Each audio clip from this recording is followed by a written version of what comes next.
Hello साथीभाइ हो, म तपाईहरुलाई यो एउटा चाबी देखाउँदैछु है। यो चाबी यहाँनिर झरिरहेको थियो, जसको पनि हो मेरोबाट रिसिभ गर्नुस् भनेर भन्नु खोजेको चाहिँ हैन मैले। यो चाबी कुन चाहिँ गाडीको चाबी हो तपाईहरुले लु करेक्ट एन्सर दिनुहोस्। कसको करेक्ट एन्सर पाउँछ हैन, जसको करेक्ट एन्सर हुन्छ उहाँले चाहिँ 10 लाख रुपैयाँ जित्नु सक्नुहुनेछ भनेर भनिदिने। हेर्नुस् है कोले चिन्ता रहेछ, हेर्नुस् है यो चाबी हैन, यो चाबी कुन चाहिँ गाडीको चाबी हो भन्नुस्।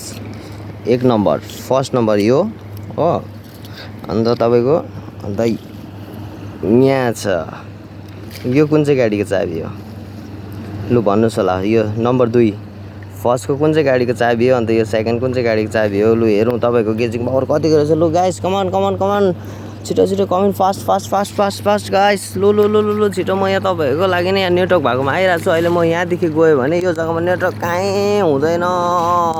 म्यान भर्सेस वर्ल्ड यहाँनिर याद छ नि, हाइनाहरू निक्लिने जग्गामा छु म चाहिँ। यहाँनिर अफ्रिकाको जङ्गलको बिचमा छु म यहाँनिर गाइस। हेर्नु होला यहाँनिर काँचै मासु खानेहरू मान्छेहरू मात्रै पाउँछ यहाँनिर।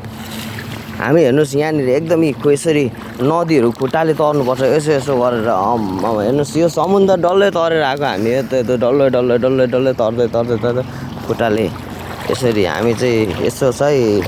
लु गाइस कमेन्ट गरिहाल्नु होला।